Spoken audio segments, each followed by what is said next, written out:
Shaylan thought she'd found the perfect spot for her new hairdressing salon, an empty shop in a new building, and soon business was booming. Then council showed up and told her to get out. When she asked why, they blamed the landlord, who blamed the council. Now she's about to lose everything. It's a nightmare. My mental health has really not been good. You gave her the wrong advice. I disagree with that.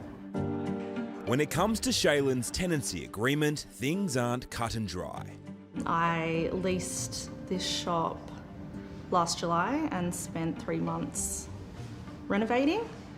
I spent approximately 150k.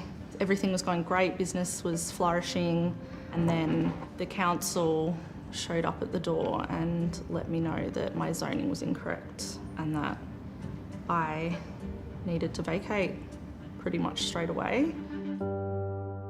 It turns out her salon in Melbourne's eastern suburbs is only zoned for a hospitality business, something she says she was never made aware of.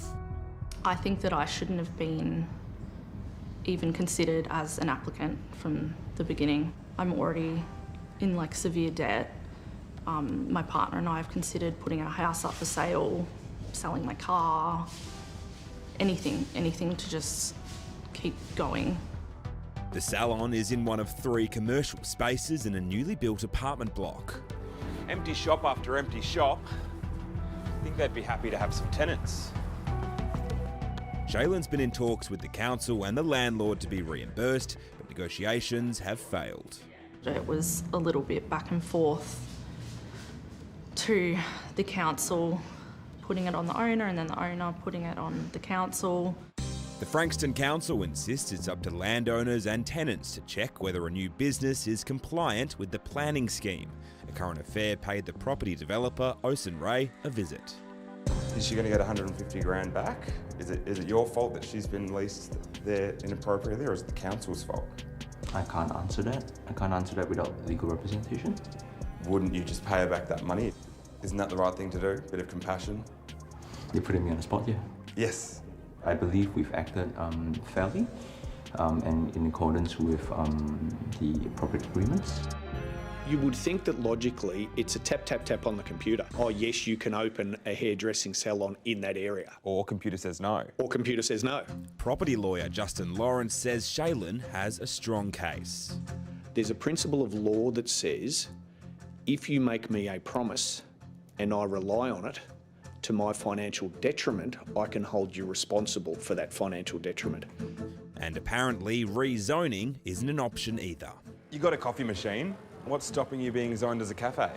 Well, we tried that, but apparently 5 years and then maybe. 5 years it'll take to rezone. 5 years. And you're the only business in this building. The only one here. You would think council would be saying, you beauty, we've actually got an occupied shop. Let's do whatever we can to facilitate that. And if it means the stroke of a legislative pen to rezone even that individual shop, you'd think that they'd be cracking on and doing that for sure. Shaylan's in the process of setting up a new business, which means spending more money. So is it just too bad, too sad for Shaylan that she's lost all that money? I mean, I can't answer that. I believe that we've done what we could, and we did not get the outcome that we want, unfortunately. There's right and there's wrong, and I think they're wrong. And I think that they should rectify that wrong and help me. What an expensive stuff up, and Shaylan isn't ruling out taking legal action. Well, coming up,